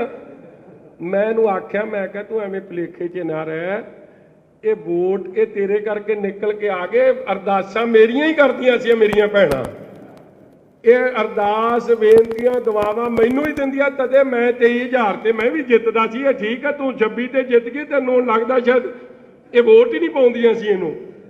और मैनू इस गल का भुलेखा नहीं, देखो मैनू अज जे रिहाई हुई है ना, अज मैं बोलना बिल्कुल नहीं सी, शुकराने का काम सी, तुसीं वड्डी इकट्ठ च इकट्ठे हो गए। मैं तुहानूं हालात दसदा क्योंकि रोम रोम करके इस गल का तुहाडा धन्नवादी हाँ, मेरे ते परचा दिता कि इलैक्शन ना लड़ सके। चलो गुरु ने कृपा की, थोड़ी अरदासां बेनतियां सुनी गई, मैनू जमानत मिल गई, मतलब हले जमानत मिली हाई कोर्ट केस पाता कि ये उड़ा दिओ, हाई कोर्ट चो मिली, हाई कोर्ट चो फिर उड़ाता कि नहीं जी ये जमानत रद्द हुंदी है। मैं हले सुप्रीम कोर्ट जमानत कराउंदा फिरदा सी, पिछों मेरी पहला तो टिकट थोड़ी आके मजीठे की ऐलानी सी, पुछो लानती शहर की। मैं नहीं कदे गया जी मंगण वास्ते जां कहण वास्ते। हाँ इन्नी गल जरूर हो गई जदों जो हालात इन्होंने मेरे बनाए, जिस तरीके नाल मैनू जलील करते सी, मेरे मन च आ गया कि मजीठिया जे तू पहली बारी MLA बनया किते आपकी सियाणप नाल बनया सी, जे दूजी बारी बन गया, तीजी बारी बन गया, उहदी रजा नाल ही है ना काम, उहदी बख्शिश नाल है मेरे पातशाह दी नाल। ते अकल बंदा उत्थे लड़ावे जिथे आप दी होवे, साडा तां लल्लू करे कबल्लियां रब सिद्धियां पावे। मैं कहा अकल नहीं लड़ाउणी, पार्टी ने एडा मान बख्शिया। अज मैनू अफसोस होंदा जद कई लोग अज किंतु परिंतु करते हैं। इस तो माड़े दिन भी पार्टी ने वेखे आ, जदों बाल साहब का बस्ता नहीं कोई फड़दा सी। हालात बदलते हैं साध संगत जी, हालात कोई बराबर नहीं रहे कदे। जे रात होई है दिन चढ़ना है, जे औखा समा आया तो सौखा आना, जे गमी आई है तो खुशी आई है, मगर जरनैलों च पछाण उन्हां दी हुंदी है जिहड़ा हंडा जावे औखे हालातां च, औखे हालातां दा शिकार ना हो जे, किते जहाज ना चढ़ जे अमरीका कनेडा अमरीका तो ना मुड़े, किते सिद्धू वांगू ये ना होवे हाथी ते चढ़े, हाथी ते तां भज के चढ़ गया, 2 दिन बाद बस उत्थे आया जेल च कहना मैनू PGI ले जाओ, मेरे तां चलदा ही कोई काम ही नहीं चलदा, मेरा शरीर हिलिया पिया। मैनू डॉक्टर कहिंदे कि यार उन्होंने तो असीं PGI भी घलाता, उन्होंने उत्थे भी किहड़ा हस्पताल है कम पटियाले वाला वड्डा रजिंद्रा हस्पिटल, उत्थे भी घलाता ते उहदा इलाज लूज जानी। उन्होंने कहंदा मैनू फोर्टिस भेजो, कदे कहंदा नहीं इहनूं जिथे भगवंत मान दा इलाज होया ना अपोलो उत्थे भेजो। मैं बाबा मैं भी खर्चा दे दिओ, उन्हें जिथे इहनूं रखियो तंदुरुस्ती नूं भेज दिओ जिथे भेजना। मैनू कहंदे तेरी भी गारद ला दिंदे। मैं कहा इत्थे 2500 बंदा बेचारे तरसदे, कई गारदां नूं उन्हां दी तां लाउंदे नहीं तुसीं, ਉਹ रो हंब जाते, कई चढ़ जाते उत्थे क्योंकि उन्होंने गारद नहीं लगती। मैं क्या कली इस बंदे की गारद इसलिए लगती है क्योंकि तो जेल कट्टी नहीं जाती। साध संगत जी मैं जी गल करदा टैसट कराया गुरु की कृपा, तदे मैं चढ़ती कला की गल तुहानूं सुणाउंदा कि कई मेरे नाल दुख ना साझा करो। मेरा तो काम जाके अंदर सारा सूत्र हो गया, कोलैसट्रॉल BP ब्लड दियां जिन्नियां बीमारियां ने सही करतियां। ते मैं डॉक्टर नूं कहा लिख के ला दी भाऊ, किते ये ना हो कि किसी को भुलेखा हो कि इसकी गारद लाउण की लोड़ पैनी है। लिख के आया कि ये जमा तंदुरुस्त आया बाहर अंदरों। कई मैनू कहते तू लिस्सा हो गया, जो 250-250 डंड मारने पैन राजो आना साहब ना तो होर की होना है मेरे नाल। 2 घंटे सैर करनी, 2.5 घंटे खेड खेडनी, मतलब मैं तो शरीर नूं साਂਭਦਾ रह गया। तुसीं मैनू करते नहीं कि बड़ी यार मेहनत की है तू, तुसीं उल्टा कही जाने लिस्सा हो गया लिस्सा हो गया लिस्सा हो गया। मैं स्पष्टीकरण देण ते हो जाना। हुण इन्हां नूं ते इन्हां वर्गे थोड़ी बन जाना सीगा। इत्थे 2-3 मैं वेखे मां बली बने फिरदे भाई, घटा लो भार पूरे दे भार दा फायदा कोई नहीं। ਇਹ ਗੁਰੂ ਦੀ ਕਿਰਪਾ ਚਾਹੀਦੀ ਹੈ, ਬੰਦੇ ਦਾ ਮਨ ਚੜ੍ਹਦੀ ਕਲਾ 'ਚ ਚਾਹੀਦਾ। ਇਸ ਲਈ ਚਲੋ ਹੋਰ ਕਈ ਗੱਲਾਂ ਨੇ, ਅੱਜ ਮੌਕਾ ਨਹੀਂ, ਮਗਰ ਮੈਂ ਆਪਦੇ ਧਰਮ ਪਤਨੀ ਜੀ ਨੂੰ ਮਾੜਾ ਜਿਹਾ ਭੁਲੇਖਾ ਕੱਢ ਦਿਆਂ, ਕਿਉਂਕਿ ਹੁਣ ਮੈਂ ਤਾਂ ਗੁਰਵੇਲ ਵਰਗਾ ਜਾਂ ਦਿਲਬਾਰ ਵਰਗਾ, ਹੋਰ ਕਿਹੜੇ ਮੇਰੇ ਵਰਗੇ ਜਿਹੜੇ ਹੱਸਦੇ ਆ, ਸਿਕੰਦਰ ਤੂੰ ਵੀ ਸਾਡੇ ਵਰਗਾ ਹੀ ਆ, ਹੋਰ ਵੀ ਆਪਾਂ ਆਓ ਆਪਣਾ ਸਰੂਪ ਸੋਰੀ, ਅਸੀਂ ਕਈ ਬੰਦੇ ਆ, ਮਗਰ ਤੁਹਾਨੂੰ ਐ ਨਾ ਹੋਵੇ ਕਿ ਅਸੀਂ ਰੋਟੀ ਰਾਟੀ ਵੀ ਅਸੀਂ ਬਣਾ ਲਿਆਂਗੇ, ਅਸੀਂ ਐਡੇ ਮਤਲਬ ਜਿਹਨੂੰ MLA ਲੜਨੀ ਆ ਗਈ, ਜੇਲ੍ਹ ਜਾਣਾ ਆ ਗਿਆ, ਤੇ 2 ਰੋਟੀਆਂ ਵੀ ਧਰ ਲਿਆ ਕਰਾਂਗੇ, ਉਹ ਵੀ ਗੁਰੂ ਦੇ ਕਹਿ ਕਵਾਂਗੇ, ਸੇਵਾ ਹੀ ਆ ਜੀ ਸਾਡੀ। ਇਸ ਲਈ ਅਸੀਂ ਤਾਂ ਹਰ ਕੰਮ ਨੂੰ 4x4 ਆ, ਤਗੜੇ ਆ, ਸਾਡੇ ਤੋਂ ਤਾਂ ਜਿਹੜਾ ਮਰਜ਼ੀ ਕਰਾ ਦਿਓ, ਚਾਹੀਦੇ ਖੁਸ਼ ਆ। ਮਗਰ ਮੈਂ ਇਹਦਾ ਵੀ ਧੰਨਵਾਦ ਕਰਦਾ ਕਿ ਇਹਨੇ ਵਿਚਾਰੇ ਬੱਚੇ ਬਹੁਤ ਉਦਾਸ ਸੀ, ਇਹਨੇ ਸਾਂਭ ਸੂੰਭ ਕੇ ਰੱਖੇ। ਹੁਣ ਮੈਂ ਜ਼ਿਆਦੀ ਗੱਲ ਹੋਰ ਕਿਤੇ ਕਰ ਦਿਆਂ ਤੇ ਸ਼ਾਮ ਦੀ ਰੋਟੀ ਕੈਂਸਲ ਹੋ ਜੇ, ਫਿਰ ਤੁਸੀਂ ਫੇਰ ਕਿਸੇ ਨੇ ਆ ਕੇ ਸਵੇਰੇ ਮੈਨੂੰ ਛੇੜ ਲੈਣਾ ਕਿ ਯਾਰ ਬਹੁਤ ਭਾਰ ਘਟ ਗਿਆ। ਹੁਣ ਕੀ ਦੱਸੂਗਾ ਕਿ ਹੁਣ ਤਾਂ ਰਾਜੋਆਣਾ ਸਾਹਿਬ ਨੇ ਨਹੀਂ ਘਟਾਇਆ, ਹੁਣ ਤਾਂ ਘਰ ਦੀ ਘਟਾਈ ਜਾਂਦੀ ਆ, ਜਿਹੜਾ ਉਸ ਦਿਨ ਭਾਸ਼ਣ ਦੇ ਕੇ ਆਇਆ ਸੀ। ਇਸ ਲਈ ਮੇਰੇ ਵੀਰੋ, ਇਹ ਗੁਰੂ ਦੀ ਬੜੀ ਤੁਸੀਂ ਕਿਰਪਾ ਕੀਤੀ ਆ। ਜ਼ਮਾਨਤ ਵਾਕਈ ਨਹੀਂ ਮੇਰੀ ਹੋਣੀ ਸੀ ਜੋ ਧਾਰਾ ਲਾਈ, ਇਹ ਵੀ ਇਤਿਹਾਸ ਹੀ ਬਣਿਆ। ਔਰ 26 ਪੇਜਾਂ ਦਾ ਆਰਡਰ ਦਿੱਤਾ, ਜੱਜ ਸਾਹਿਬ ਏਡੇ ਇਸ ਗੱਲ ਤੇ ਕਨਵਿੰਸ ਹਨ ਕਿ ਇਹ ਬੇਇਨਸਾਫੀ ਹੈ। ਔਰ ਉਹਨਾਂ ਨੇ ਉਹ ਸਾਰੀ ਗੱਲ, ਕਿਉਂਕਿ ਮੈਂ ਉਹ ਆਰਡਰ ਬਾਰੇ ਨਹੀਂ ਜ਼ਿਕਰ ਕਰਨਾ ਚਾਹੁੰਦਾ ਕਿਉਂਕਿ ਮਾਮਲਾ ਕੋਰਟ 'ਚ ਹੈ, ਕੱਲ ਕੋਈ ਵਿਰੋਧੀ ਇਹਦਾ ਵੱਖਰਾ ਉਹ ਕੱਢੂਗਾ, ਮਗਰ ਕੋਰਟ ਨੇ ਆਪ ਹੀ ਜਿਵੇਂ ਮੈਂ ਦੱਸਾਂ ਕੀ ਅਰਦਾਸ ਕਰਦਾ ਹੁੰਦਾ ਸੀ ਮੈਂ, ਸੱਚੇ ਪਾਤਸ਼ਾਹ ਜੇ ਸੱਚੇ, ਅਸਲ 'ਚ ਉੱਥੇ ਵੀ 1-2 ਬੰਦੇ ਸਵਾਦ ਲੈਣ ਨੂੰ ਹੁੰਦੇ ਸੀ ਨਾ, ਜਦੋਂ ਤਰੀਕ ਲੰਘ ਜਾਂਦੀ, ਕੀ ਹੋਇਆ ਮਜੀਠਾ ਸਾਹਿਬ, ਮੈਂ ਖਬਰ ਤਾਂ ਲੱਗ ਗਈ TV ਤੇ, ਮਜੀਠਾ ਕੀ ਦੱਸੇ ਕੀ ਹੋ ਗਿਆ, ਮਜੀਠਾ ਦਾ ਅੰਦਰ ਮੈਨੂੰ ਕਈ ਕਹਿੰਦੇ ਸੀ ਤੈਨੂੰ ਤਰੀਕ ਤੇ ਲੈ ਜਾ ਕਰੀਏ, ਬਾਹਰ ਹਵਾ ਦਵਾ ਲਿਆ ਕਰੀਏ। ਮੈਂ ਕਿਹਾ ਮੈਂ ਜਾਣਾ ਹੀ ਨਹੀਂ ਕਿਸੇ ਤਰੀਕ ਤੇ, ਮੈਂ BC ਪੇਸ਼ੀ ਲਾਓ ਮੇਰੀ, BC ਤੋਂ ਹੀ ਚੱਲਿਆ ਕਰੇ ਕਿ ਮਜੀਠੀਆ ਤੰਦਰੁਸਤ, ਤੇ ਉਹ BC ਪੇਸ਼ੀ ਚੱਲਣ ਲੱਗ ਗਈ। ਆਪਾਂ ਤਾਂ 6 ਮਹੀਨੇ 5.5 ਮਹੀਨੇ ਬਾਹਰ ਦੇ ਦਰਸ਼ਨ ਹੀ ਨਹੀਂ ਵੇਖੇ, ਬਾਹਰ ਦੀ ਦੁਨੀਆ ਫਿਰਦੀ ਕਿੱਥੇ ਸੀ। ਤੇ ਮੈਨੂੰ ਕਈ ਉੱਥੇ ਕਹੀ ਜਾਣ ਲੈ ਫੇਰ ਤਰੀਕ ਪੈ ਗਈ। ਉਹ ਵਿਰੋਧੀ ਇਹ ਜੇ ਨਾ ਸਮਝ, ਉਹ ਕਹਿੰਦੇ ਜੀ ਸੁਪਰੀਮ ਕੋਰਟ ਨੇ ਰਿਜੈਕਟ ਕਰਤਾ, ਲਿਆਓ ਕਾਗਜ਼ ਭਾਈ, ਸੁਪਰੀਮ ਕੋਰਟ ਨੇ ਕਿੱਥੇ ਰਿਜੈਕਟ ਕੀਤਾ? ਸੁਪਰੀਮ ਕੋਰਟ ਨੇ ਤਾਂ ਕੱਲੀ ਇੰਨੀ ਗੱਲ ਕੀਤੀ, ਸਾਡੀਆਂ 3 ਬੇਨਤੀਆਂ ਸੀ। ਇੱਕ ਬੇਨਤੀ ਸੀ ਜ਼ਮਾਨਤ ਦੇ ਦਿਓ ਤੇ ਸਾਡਾ ਕੇਸ ਸੁਣ ਲਿਓ, ਦੂਜੀ ਬੇਨਤੀ ਸੀ ਜੇ ਜ਼ਮਾਨਤ ਤੇ ਕੇਸ ਨਹੀਂ ਸੁਣਨਾ ਤੇ ਸਾਡਾ ਕੇਸ ਹਾਈ ਕੋਰਟ 'ਚ ਭੇਜ ਦਿਓ ਕਿ ਡਬਲ ਬੈਂਚ ਸਾਡੀ ਬੇਨਤੀ ਸੁਣ ਲਵੇ। ਔਰ ਸਾਧ ਸੰਗਤ ਜੀ, ਸੁਪਰੀਮ ਕੋਰਟ ਨੇ ਇਹ ਕਿਹਾ ਕਿ ਸਾਡੇ ਕੋਲ ਤਾਂ ਜਦ ਮਰਜ਼ੀ ਆ ਜਾਓਗੇ, ਮਗਰ ਪਹਿਲਾਂ ਹਾਈ ਕੋਰਟ ਦਾ ਜਿਹੜਾ ਲੈਵਲ ਆ ਉਹਨੂੰ ਮੁਕਾ ਕੇ ਆਓ, ਸਿੱਧੇ ਨਾ ਆਓ ਸਾਡੇ ਕੋਲ। ਰਿਜੈਕਟ ਨਹੀਂ ਕੀਤੀ। ਔਰ ਮੈਂ ਵਿਰੋਧੀ ਦੱਸਦਾ, ਜਿਹੜੇ ਆਪ ਵਾਲੇ ਨੇ ਨਾ, ਝਾੜੂ ਵਾਲੇ, ਤੁਸੀਂ ਮਜੀਠੇ ਵਾਲੇ ਹੋ, ਮਾਂ ਸਿਆਣੇ ਹੋ, ਮੈਂ ਤੁਹਾਨੂੰ ਸੱਚੀ ਦੱਸਦਾ। ਤੁਹਾਨੂੰ ਮੈਂ ਕਾਂਗਰਸ ਵੇਲੇ ਕਿਹਾ ਸੀ ਨਾ, ਕੱਖ ਨਹੀਂ ਵੱਟਿਆ ਜਾਣਾ, ਮਿਲ ਗਈ ਸੀ ਨਾ ਘਰ ਘਰ ਨੌਕਰੀ, ਹੋ ਗਏ ਸੀ ਨਾ ਕਰਜ਼ਾ ਮਾਫ ਸਾਰਿਆਂ ਦੇ, ਤੁਸੀਂ ਰਹੇ ਤਗੜੇ, ਤੁਸੀਂ ਉਸ ਚੋਰ ਮੋਰੀ ਨੂੰ ਸਮਝਿਆ। ਅੱਜ ਵੀ ਮੈਂ ਤੁਹਾਨੂੰ ਦੱਸ ਕੇ ਚੱਲਿਆ ਕਿ ਭੁਲੇਖੇ 'ਚ ਨਾ ਰਹਿ ਜਾਓ ਕਿ ਕਿਤੇ 92 ਸੀਟਾਂ ਵਾਲੇ ਆ ਗਏ, ਇਹਨਾਂ ਨੇ ਕੀ ਕਰ ਦੇਣਾ। ਇੱਕ ਦਿਨ ਮੈਂ ਹਰਪਾਲ ਸਿੰਘ ਚੀਮਾ ਸਾਹਿਬ ਦਾ ਵੇਖਦਾ, ਕਹਿੰਦਾ ਜੀ ਅਸੀਂ ਪੇਪਰ ਤੋਂ ਬਗੈਰ ਬਜਟ ਬਣਾਇਆ, 21 ਲੱਖ ਦੀ ਬਚਤ ਹੋ ਗਈ। ਮਹਾਰਾਜ ਚੀਮਾ ਸਾਹਿਬ 40 ਕਰੋੜ ਦਾ ਤਾਂ ਤੁਸੀਂ ਇਸ਼ਤਿਹਾਰ ਦੇਤਾ ਉਹ ਬਜਟ ਦਾ, ਸਾਰੇ ਸੂਬਿਆਂ 'ਚ ਹੀ ਦੇਤਾ, ਹਿਮਾਚਲ 'ਚ ਵੀ ਦੇਤਾ, ਕੇਰਲਾ 'ਚ ਵੀ ਦੇਤਾ, ਦਿੱਲੀ ਵੀ ਦੇਤਾ। ਦੱਸੋ ਪੰਜਾਬ ਦਾ ਬਜਟ ਤੇ ਇਸ਼ਤਿਹਾਰ ਕੇਰਲਾ, ਤੇ ਕੇਰਲਾ ਵਾਲਿਆਂ ਨੂੰ ਮਿਲਣਾ ਇਸ ਪੰਜਾਬ ਦੇ ਬਜਟ 'ਚੋਂ ਕੁਝ। ਔਰ ਮੇਰੇ ਉੱਤੇ ਵਕੀਲ ਤੇ ਕਿੰਨਾ ਖਰਚਾ ਕੀਤਾ, ਇੱਕ ਦਿਨ ਦੀ ਪੇਸ਼ੀ ਦੱਸੋ ਕਿੰਨੇ ਦੀ ਪਈ ਸੀ, ਚੰਨੀ ਨੇ ਕਿੰਨੇ ਦਿੱਤੇ ਇੱਕ ਦਿਨ ਦੀ ਪੇਸ਼ੀ ਵਾਸਤੇ, ਹੈ ਕਿਸੇ ਨੂੰ ਪਤਾ ਜੀ? ਮਾੜਾ ਜਿਹਾ ਲਾ ਦਿਓ ਅੰਦਾਜ਼ਾ, ਤੁਸੀਂ ਤਾਂ ਬੜੇ ਦੂਰ ਅੰਦੇਸ਼ੀ ਆ। ਦੱਸੋ 25 ਲੱਖ ਰੁਪਏ ਦੇ ਨੇੜੇ ਤੇੜੇ ਸੁਪਰੀਮ ਕੋਰਟ ਦਾ ਵਕੀਲ, ਸੁਪਰੀਮ ਕੋਰਟ ਦਾ ਕੇਸ ਲੜੇ ਤਾਂ ਠੀਕ ਹੈ, ਹਾਈ ਕੋਰਟ 'ਚ ਉਹਨੂੰ ਲਿਆਉਂਦੇ ਸੀ। ਚੰਨੀ ਦੀ ਸਰਕਾਰ ਤਰੀਕ ਭੁਗਤਾਉਣ ਲਈ ਹੈਲੀਕਾਪਟਰ ਤੇ ਆਉਂਦਾ ਸੀ, 10 ਮਿੰਟ ਅੱਧਾ ਘੰਟਾ ਬਹਿਸ ਕਰਕੇ ਹੈਲੀਕਾਪਟਰ ਵਾਪਸ ਛੱਡਣ ਜਾਂਦਾ ਸੀ, ਉਦੋਂ ਖਜ਼ਾਨਾ ਭਰਿਆ ਸੀ। ਔਰ ਜਿਹੜੇ ਜਦੋਂ ਦੀ ਇਹ ਬਣੀ ਹੈ ਸਰਕਾਰ, ਇਹਨਾਂ ਨੇ ਵੀ ਹਾਈ ਕੋਰਟ ਦਾ ਕੇਸ ਹਾਈ ਕੋਰਟ ਦੇ ਵਕੀਲ ਨੇ ਨਹੀਂ ਲੜਿਆ, ਸੁਪਰੀਮ ਕੋਰਟ ਤੋਂ 20 ਗਿਰੀ ਸਾਹਿਬ ਆਉਂਦੇ ਸੀ, ਉਹਨਾਂ ਨੂੰ ਵੀ 18-20 ਲੱਖ ਦਿੱਤਾ। ਮੈਂ ਕਹਿੰਦਾ ਤੁਸੀਂ ਅਮਰੀਕਾ ਤੋਂ ਲਿਆਓ, ਮੈਨੂੰ ਕੋਈ ਨਹੀਂ, ਮਗਰ ਉਹਦੇ ਪੈਸੇ ਤਾਂ ਆਪ ਦੀ ਸਰਕਾਰ ਆਪ ਦੇ ਦਿੰਦੀ, ਭਗਵੰਤ ਮਾਨ ਦੇ ਦਿੰਦਾ, ਜਾਂ ਉਹਨਾਂ ਦੇ ਕੇਜਰੀਵਾਲ ਸਾਹਿਬ ਦੇ ਦਿੰਦੇ, ਪੰਜਾਬ ਦੇ ਖਜ਼ਾਨੇ ਨੂੰ ਕਿਉਂ ਲੁਟਾਈ ਜਾਂਦੇ ਹੋ ਜਿਹਨੂੰ ਤੁਸੀਂ ਕਹਿੰਦੇ ਹੋ ਕਿ ਪੈਸੇ ਨਹੀਂ?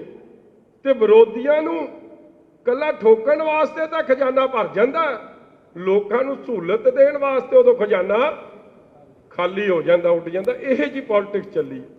ਇਸ ਲਈ ਮੇਰੇ ਵੀਰੋ, ਗੱਲਾਂ ਤਾਂ ਚਲੋ ਕਈ ਨੇ, ਮਗਰ ਮੈਂ ਅਖੀਰਲੀ ਜਿਹੜੀ ਬੇਨਤੀ, ਤਾਂ ਤੁਹਾਡਾ ਧੰਨਵਾਦ ਜ਼ਰੂਰੀ ਸਮਝਦਾ ਸੀ। ਮੈਨੂੰ ਨਾ ਇੰਨੇ ਨਿਆਣੇ ਆ ਕੇ ਮਿਲੇ ਔਰ ਉਹਨਾਂ ਦੇ ਬਜ਼ੁਰਗ ਆ ਕੇ ਮਿਲੇ ਜਿੱਦਣ ਦਾ ਮੈਂ ਰਿਹਾਈ ਹੋਈ। ਔਰ ਮੈਨੂੰ ਇਸ ਗੱਲ ਦੀ ਪਤਾ ਵੀ, ਮੈਂ ਆਪਦੀ ਮਿਸਿਸ ਨੂੰ ਇਹ ਗੱਲ ਕਹਿਣਾ ਹੁੰਦਾ, ਮੈਂ ਕਿਹਾ ਕੱਢਦੀ ਇਹ ਭੁਲੇਖਾ ਕਿ ਰੱਬ ਨੇ ਸਾਡੀ ਸੁਣੀ। ਬਿਲਕੁਲ ਮੈਂ ਕਿਹਾ ਜ਼ਿੰਦਗੀ ਦਾ ਅੱਤ ਦਾ ਭੁਲੇਖਾ ਪੈ ਜੂ ਤੈਨੂੰ ਜੇ ਤੂੰ ਸਮਝੇਂਗੀ ਕਿ ਸ਼ਾਇਦ ਅਸੀਂ ਰੱਬ ਨੂੰ ਇਹ ਬੇਨਤੀ ਪ੍ਰਵਾਨ ਕਰਨੀ। ਮੈਂ ਕਿਹਾ ਬੇਨਤੀ ਇਹਨਾਂ ਸੱਜਣਾ ਦੀ ਹੋਈ ਹੈ ਪ੍ਰਵਾਨ, ਤੇਰੀ ਨਹੀਂ ਹੋਈ।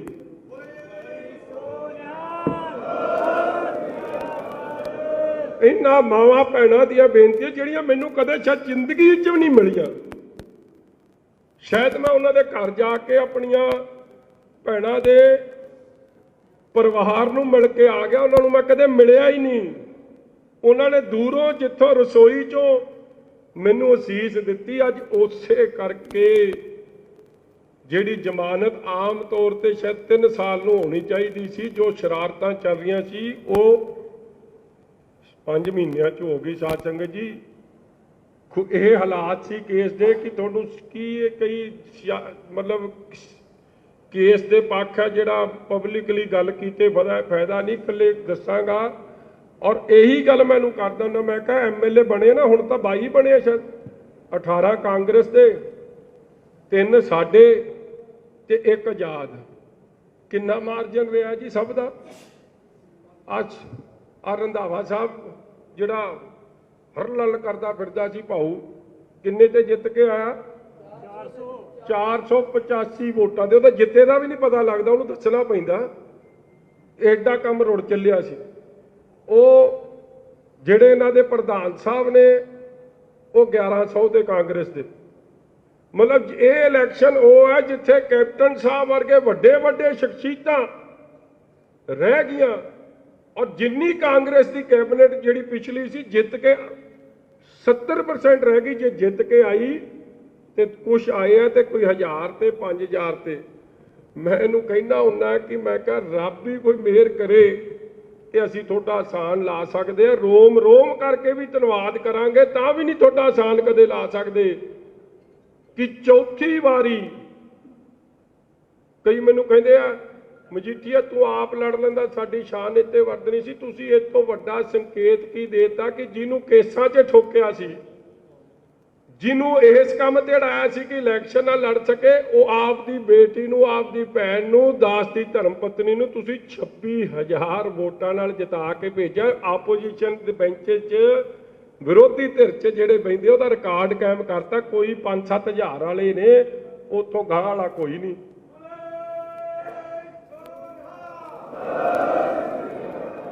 ਔਰ ਉਦੋਂ ਤਾਂ ਹਲੇ ਵਿਆਹ ਵੀ ਨਹੀਂ ਹੋਇਆ ਸੀ। ਮੈਂ ਦੱਸਦਾ ਇੱਥੋਂ ਸ਼ੁਰੂ ਹੋਈ ਸੀ ਮੇਰੀ ਜ਼ਿੰਦਗੀ ਸਿਆਸੀ, ਇੱਥੇ ਪ੍ਰੋਗਰਾਮ ਸੀ। ਮੈਨੂੰ ਯਾਦ ਹੈ ਜਿਹੜੀ ਗੱਲ ਸਿਆਲਕਾ ਜੀ ਨੇ ਕੁਝ ਕੀਤੀ ਥੋੜੀ ਜੀ।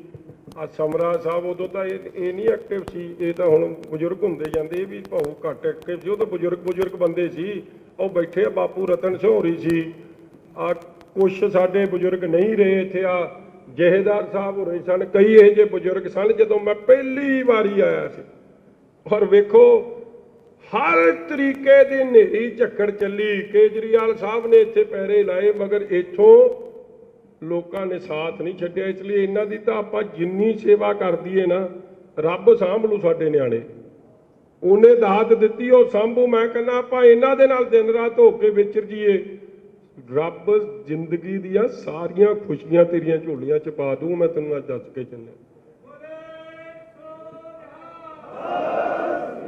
ਜਿਸ ਬੰਦੇ ਨੂੰ ਠੋਕਣ ਨੂੰ ਮਾਰਨ ਨੂੰ ਫਿਰਦੇ ਸੀ ਕਿ ਉਹ ਇਲੈਕਸ਼ਨ ਨਾਲ ਲੜ ਕੇ, ਇਹ ਵੀ ਮੈਂ ਕਹਿੰਦਾ ਇਹ ਆਪਦੀ ਕਿਤੇ, ਚਲੋ ਮੈਂ ਉਹਨਾਂ ਭੈਣਾਂ ਦਾ ਸਤਿਕਾਰ ਕਰਦਾ, ਮਗਰ ਇਹਨਾਂ ਤੇ ਕਿਸੇ ਦੀ ਹਿੰਮਤ ਨਹੀਂ ਪਈ ਕਿ ਆਪਦੀ ਘਰ ਦੀ ਨੂੰ ਲੜਾ ਲੈਂਦੇ, ਕਿਉਂਕਿ ਆਪ ਹੀ ਜਿੱਤਣ ਦੀ ਸਥਿਤੀ 'ਚ ਨਹੀਂ ਸੀ। ਇਹ ਇਹਨਾਂ ਦੀ ਹੈ ਜਿੱਤ, ਇਹ ਤੁਹਾਡੀ ਜਿੱਤ ਹੈ, ਤੁਹਾਡੀ ਅਰਦਾਸ ਹੈ, ਤੁਹਾਡੀ ਬੇਨਤੀ ਹੈ। ਮੇਰਾ ਤਾਂ ਵਿਆਹ ਵੀ ਨਹੀਂ ਹੁੰਦਾ ਸੀ, ਇਹ ਆਪਾਂ ਕਿਹੜਾ ਭੁੱਲੇ। ਮੈਨੂੰ ਕਈ ਕਹਿੰਦੇ ਹੁਣ ਤਾਂ ਤੂੰ ਰਹਿ ਜਾਣਾ ਕਿਸੇ ਕੰਮ। ਉਹ ਵੀ ਇਹਨਾਂ ਨੇ ਬੇਨਤੀ ਕੀਤੀ ਕਿ ਤੂੰ, ਇਸ ਲਈ ਮੇਰੀ ਤਾਂ ਜ਼ਿੰਦਗੀ ਦੇ ਸਾਰੇ ਕੰਮ 'ਚ ਇਹਨਾਂ ਦਾ ਹੀ ਯੋਗਦਾਨ ਆ। ਆਪਾਂ ਤਾਂ ਉਹ ਲੱਲੂ ਕਰੇ ਕਵੱਲੀਆਂ ਤੇ ਰੱਬ ਸਿੱਧੀਆਂ ਪਾਵੇ। ਇਸ ਲਈ ਇਹਨਾਂ ਦਾ ਬਹੁਤ ਕਿਵੇਂ ਯਾਰ ਤੁਹਾਡਾ ਧੰਨਵਾਦ ਕਰਾਂ। ਚਲੋ ਮੇਰੇ ਤੋਂ ਇਮੋਸ਼ਨਲ ਮੈਂ ਬੰਦਾ ਨਹੀਂ, ਮੈਂ ਚੜ੍ਹਦੀ ਕਲਾ ਵਾਲਾ ਬੰਦਾ, ਮਗਰ ਜਦ ਮੈਂ ਉੱਥੇ ਇਕੱਲਾ ਹੁੰਦਾ ਸੀ ਨਾ, ਮੈਂ ਇਹ ਗੱਲ ਸੋਚ ਕੇ ਉਦੋਂ ਜ਼ਰੂਰ ਮੈਂ ਆਪਦੇ ਆਪ ਦੇ ਵਿੱਚ ਹੀ ਰੋ ਵੀ ਲੈਂਦਾ ਸੀ ਤੇ ਹੱਸ ਵੀ ਲੈਂਦਾ ਸੀ ਤੇ ਰੱਬ ਅੱਗੇ ਅਰਦਾਸ ਵੀ ਕਰਦਾ ਸੀ ਕਿ ਸੱਚੇ ਪਾਤਸ਼ਾਹ ਮੈਂ ਇਹਦੇ ਜੋਗਾ ਨਹੀਂ, ਮੈਨੂੰ ਏਡਾ ਲਾਇਕ ਬਣਾਈ ਕਿ ਮੈਂ ਆਪਦੇ ਲੋਕਾਂ ਨਾਲ ਵਿਚਰ ਜਾਵਾਂ। ਇਸ ਲਈ ਚਲੋ ਗੁਰੂ ਕਿਰਪਾ ਕਰੇ। ਅੱਜ ਕਿਉਂਕਿ ਪ੍ਰੋਗਰਾਮ ਹਲੇ ਗੁੱਸਾ ਨਾ ਕਰਿਓ, ਮੈਂ ਸਿਆਸੀ ਰੱਖਿਆ ਕੋਈ ਨਹੀਂ। ਕੱਲ ਸ੍ਰੀ ਹਰਿਮੰਦਰ ਸਾਹਿਬ ਅਸੀਂ ਗਏ ਤੇ ਅਸੀਂ ਸਵੇਰ ਤੋਂ ਪਹਿਲਾਂ ਤਾਂ 2.5-3 ਘੰਟੇ ਜਿਵੇਂ ਸੰਗਤ ਲਾਈਨ 'ਚ, ਅਸੀਂ ਵੀ ਲਾਈਨ 'ਚ ਫਿਰ ਨਤਮਸਤਕ ਹੋਏ ਤੇ ਫਿਰ ਮੈਂ ਇੱਥੋਂ 2.5-3 ਘੰਟੇ ਭਾਂਡਿਆਂ ਦੀ ਗੁਰੂ ਸਾਹਿਬ ਨੇ ਮੇਰੇ ਕੋਲੋਂ ਵੀ ਤੇ ਇਹਦੇ ਕੋਲੋਂ ਵੀ ਸੇਵਾ ਕਰਾਈ। ਤੇ ਸੁਭਾਵਿਕ ਹੈ ਜਦੋਂ ਬੰਦਾ ਪਹਿਲੀ 3 ਵਾਰੀ ਕਰੇ ਨਾ ਤੇ ਥੱਕ ਜਾਂਦਾ ਹੁੰਦਾ, ਤੇ ਅਸੀਂ ਥੱਕ ਟੁੱਟ ਕੇ ਜਦੋਂ ਜਮਾ ਡਿੱਗਣ ਵਾਲੇ ਨਹੀਂ ਨਾ ਹੋ ਗਏ, ਫਿਰ ਅਸੀਂ ਕਿਹਾ ਹੁਣ ਉੱਠ ਕੇ ਚੱਲਦੇ ਹਾਂ ਕਿ ਸੱਚੇ ਪਾਤਸ਼ਾਹ ਤੇਰੀ ਰਜ਼ਾ, ਤੂੰ ਮਾਲਕ ਹੈ, ਤੂੰ ਕਰਾਉਣ ਵਾਲਾ ਸਾਡੇ ਕੋਲੋਂ। ਸਾਨੂੰ ਤਾਂ ਨਾ ਮੰਗਣ ਦੀ ਜਾਚ ਨਾ ਸੇਵਾ ਦੀ ਜਾਚ, ਸਮੱਤ ਬਖਸ਼ੀ ਸਦਾ ਖੁਸ਼ ਰੱਖੀ। ਔਰ ਇਹੀ ਮਨ 'ਚ ਫੁਰਨਾ ਕਿ ਸਭ ਤੋਂ ਪਹਿਲਾਂ ਉਹਨਾਂ ਗੁਰੂ ਘਰਾਂ 'ਚ ਜਾ ਕੇ ਅੱਜ ਘਰੇ ਅਰਦਾਸ ਹੋਈ, ਫਿਰ ਸ਼ਹੀਦ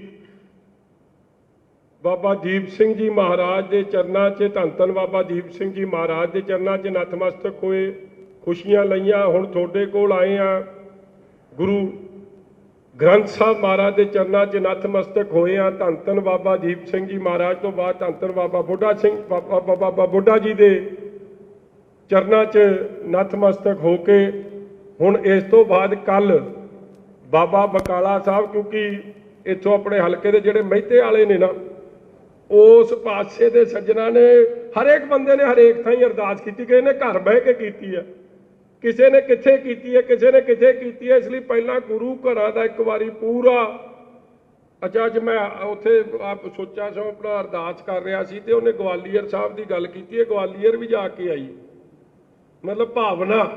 ਇਸ ਲਈ ਪਹਿਲਾਂ ਪਰਮਾਤਮਾ ਦਾ ਸ਼ੁਕਰਾਨਾ ਸਾਰੇ ਰਲ ਮਿਲ ਕੇ ਕਰ ਲਈਏ, ਫਿਰ ਜਿਵੇਂ ਤੁਹਾਡਾ ਹੁਕਮ ਜੋ ਹੋਊਗਾ ਫਿਰ ਤੁਹਾਡੇ ਨਾਲ ਉਸ ਤਰ੍ਹਾਂ। ਕਿਉਂਕਿ ਮੇਰੇ ਮਨ 'ਚ ਇਹ ਹੈ ਕਿ ਜੇ ਇਸ ਮਾਲਿਕ ਦੀ ਰਹਿਮਤ ਹੋਈ ਹੈ ਔਰ ਮਾਲਿਕ ਹੀ ਤੁਹਾਡੇ 'ਚ ਵਸਦਾ, ਗੁਰੂ ਤੁਹਾਡੇ 'ਚ ਵਸਦਾ। ਇਸ ਲਈ ਗੁਰੂ ਦਾ ਤੇ ਗੁਰੂ ਦੀ ਸੰਗਤ ਦਾ ਧੰਨਵਾਦ ਕਰਨਾ ਸਾਡਾ ਮੁੱਢਲੀ ਜ਼ਿੰਮੇਵਾਰੀ ਹੈ ਤੇ ਉਹ ਜ਼ਿੰਮੇਵਾਰੀ ਤਹਿਤ ਹੁਣ ਤੁਰੇ ਜਾਂਦੇ ਹੌਲੇ ਹੌਲੇ। ਮੈਂ ਸੱਚੀ ਦੱਸਾਂ, ਮੈਂ ਆਪਦੇ ਨਿਆਣਿਆਂ ਨੂੰ ਤਾਂ ਜ਼ਰੂਰ ਮਿਲ ਲਿਆ, ਮੈਂ ਹਾਲੇ ਤੱਕ ਜਾ ਕੇ ਆਪਦੀ ਮਾਤਾ ਨੂੰ ਨਹੀਂ ਮਿਲ ਪਾਇਆ।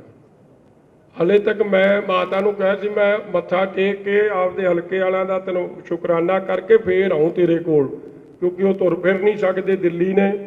ਇਹ ਤੋਂ ਬਾਅਦ ਕਿਉਂਕਿ ਵਿੱਚ ਮੇਰੀ ਤਰੀਕ ਵੀ, ਉਹ ਤੋਂ ਬਾਅਦ ਜਾ ਕੇ ਉਹਨਾਂ ਦਾ ਸ਼ੁਕਰਾਨਾ ਕਰਨਾ ਹੈ, ਧੰਨਵਾਦ ਕਰਨਾ, ਉਹਨਾਂ ਨੂੰ ਵੀ ਗੱਲ ਨਾਲ ਲਾਉਣਾ। ਮੇਰੀ ਜ਼ਿੰਮੇਵਾਰੀ ਮਾਂ-ਬਾਪ ਦੀ, ਜਿਵੇਂ ਬਾਪ ਦੀ ਜੋ ਜ਼ਿੰਮੇਵਾਰੀਆਂ ਨੇ ਉਹ ਤਾਂ ਹੈ ਹੀ, ਆਪਦੇ ਬਜ਼ੁਰਗ ਮਾਤਾ ਪਿਤਾ ਪ੍ਰਤੀ ਵੀ ਮੇਰੀ ਜ਼ਿੰਮੇਵਾਰੀ ਬਹੁਤ ਵੱਡੀ ਹੈ, ਕਿਉਂਕਿ ਬਜ਼ੁਰਗ 85 ਸਾਲ ਦੇ ਨੇ, ਮਾਤਾ ਜੀ 80 ਸਾਲ ਦੇ ਨੇ। ਇਸ ਲਈ ਉਹ ਜ਼ਿੰਮੇਵਾਰੀ ਵੀ ਨਿਭਾਉਣੀ ਇੱਕ ਨਿਆਣੇ ਦਾ ਫਰਜ਼ ਬਣਦਾ, ਉਹ ਵੀ ਹਲੇ ਜਾ ਕੇ ਨਿਭਾਉਣੀ ਹੈ। ਇਸ ਲਈ ਸਾਧ ਸੰਗਤ ਜੀ ਇੱਥੇ ਨਾ ਆਪਾਂ ਥੋੜਾ ਸਮਾਂ ਪੈ ਲੈਣ ਦਿਓ, ਜੇ ਤੁਸੀਂ ਸਹੀ ਸਮਝੋਗੇ ਮਹੀਨੇ ਕੁ ਨੂੰ ਅਖੰਡ ਪਾਠ ਸਾਹਿਬ ਕਰਾ ਕੇ, ਜੋ ਆਪਾਂ ਹਮੇਸ਼ਾ ਹੀ ਗੁਰੂ ਸਾਹਿਬ ਦਾ ਓਟ ਆਸਰਾ ਲੈ ਕੇ ਇਲੈਕਸ਼ਨ ਲੜਦੇ ਸਾਂ ਔਰ ਗੁਰੂ ਸਾਹਿਬ ਦਾ ਓਟ ਆਸਰਾ ਲੈ ਕੇ ਜਿੱਤਣ ਤੋਂ ਬਾਅਦ ਗੁਰੂ ਸਾਹਿਬ ਦਾ ਧੰਨਵਾਦ, ਬਾਬਾ ਬੁੱਢਾ ਜੀ ਦਾ ਧੰਨਵਾਦ ਕਰਦੇ ਸੀ। ਵਧੀਆ ਪ੍ਰੋਗਰਾਮ ਕਰਕੇ ਇੱਥੇ ਗੁਰੂ ਦੀ ਖੁਸ਼ੀਆਂ ਲੈਣ ਦਾ ਪ੍ਰੋਗਰਾਮ ਕਰਾਂਗੇ, ਸੇਵਾ ਕਰਾਂਗੇ ਰਲ ਮਿਲ ਕੇ ਵਧੀਆ, ਮਤਲਬ ਜਿਹਨੂੰ ਪ੍ਰਮਾਤਮਾ ਬਖਸ਼ਿਸ਼ ਕਰਦੇ, ਵਧੀਆ ਵੀ ਉਹਦੀ ਬਖਸ਼ਿਸ਼ ਨਾਲ ਹੀ ਹੈ। ਇਸ ਲਈ ਉਹ ਗੁਰੂ ਕਿਰਪਾ ਕਰੇ। ਬਹੁਤ ਬਹੁਤ ਤੁਹਾਡਾ ਧੰਨਵਾਦ। ਔਰ ਘਰ ਜਾ ਕੇ ਅੱਜ ਗੁੱਸਾ ਨਾ ਕਰ ਜਿਓ, ਕਿਤੇ ਅਹੰਕਾਰ ਵੀ ਨਾ ਕਰ ਜਿਓ।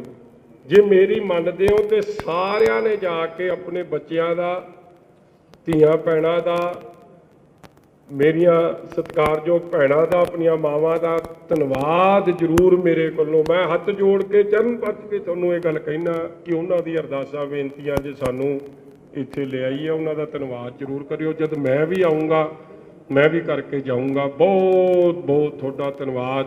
ਹੁਣ ਐਮਐਲਏ ਸਾਹਿਬ ਨੇ ਕੁਝ ਬੋਲਣਾ ਤਾਂ ਮੈਂ ਕਹਿ ਨਹੀਂ ਸਕਦਾ, ਦਾਸ ਤਾਂ ਹੁਣ ਅੱਜ ਤਾਂ ਟਿੱਪਣੀ ਆ, ਜਦੋਂ ਲੋੜ ਪਊਗੀ ਤੇ ਲਾ ਲਿਓ, ਨਹੀਂ ਤਾਂ 4 ਪਹੀਆਂ ਤੇ ਗੱਡੀ ਚੱਲ ਰਹੀ ਆ। ਜੇ ਬੋਲਣਾ ਤੇ ਤੁਸੀਂ ਬੋਲ ਲਓ ਜੀ, ਕਿਉਂਕਿ ਸਾਡਾ ਤਾਂ ਹੁਣ ਅਧਿਕਾਰ ਖੇਤਰ ਘਟ ਗਿਆ ਨਾ ਕਿਤੇ। ਕਿਤੇ ਕਹਿ ਦੇਵੇਂ ਕਿ ਐਵੇਂ ਬੋਲੀ ਜਾਂਦਾ ਐਮਐਲਏ ਤਾਂ ਮੈਂ ਆ, ਪਤਾ ਨਹੀਂ ਲੱਗਦਾ ਹੁੰਦਾ ਜੋਤ ਸਿਆ ਇੱਥੇ। ਇਸ ਲਈ ਤੁਸੀਂ ਵੀ ਬਚ ਕੇ ਰਹੋ, ਜਿਹੜੇ ਬਾਲੇ ਦੰਦ ਜੇ ਕੱਢਦੇ ਹੋ ਕਿਤੇ ਮੇਰੀ ਕਤਾਰ 'ਚ ਨਾ ਆ ਜਿਓ, ਬਚ ਕੇ ਰਿਹਾ ਕਰੋ, ਰੱਬ ਰੱਬ ਕਰਿਆ ਕਰੋ। ਵਾਹਿਗੁਰੂ ਜੀ ਕਾ ਖਾਲਸਾ, ਵਾਹਿਗੁਰੂ ਜੀ ਕੀ ਫਤਿਹ।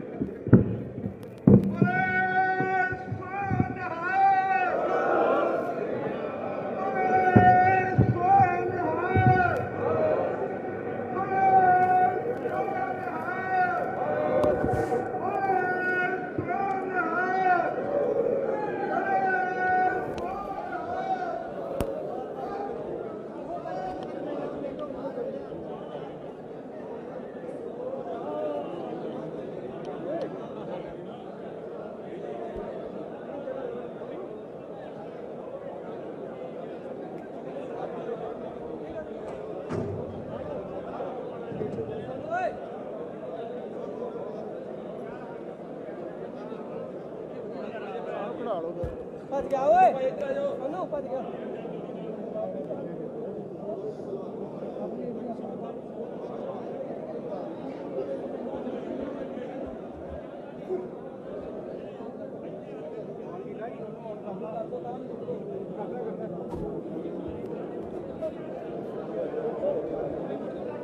ਲੰਘਦੇ ਜਾਓ ਮਿਲ ਕੇ ਜੀ, ਥੋੜੀ ਖੁੱਲੀ ਜਗ੍ਹਾ ਤੇ ਆ ਜਾਓ। ਹਲੋ ਹਲੋ ਕੀ ਕਰ ਲਈ ਅੱਗੇ ਇਹੀ ਰਹਿਣਾ ਕੰਮ ਤਾਂ। ਭਾਜੀ ਕਿੰਨੇ ਬਣੇ ਆਇਓ ਖਬਰ ਅੱਗੇ ਕੀ ਹੁਕਮ ਹੁਣ ਭਾਜੀ ਥੋੜਾ ਰਾਹ ਬਣਾ ਦਿਓ ਯਾਰ, ਖਾਲੀ ਛੁੱਟੀਆਂ ਰਾਹ ਬਣਾ ਦਿਓ ਆਪਣੇ ਨਾਲ, ਇਹ ਮਾਰਦੇ ਆ। ਕਿੱਧਰ? ਭਾਜੀ ਮੈਨੂੰ ਕਿੱਥੇ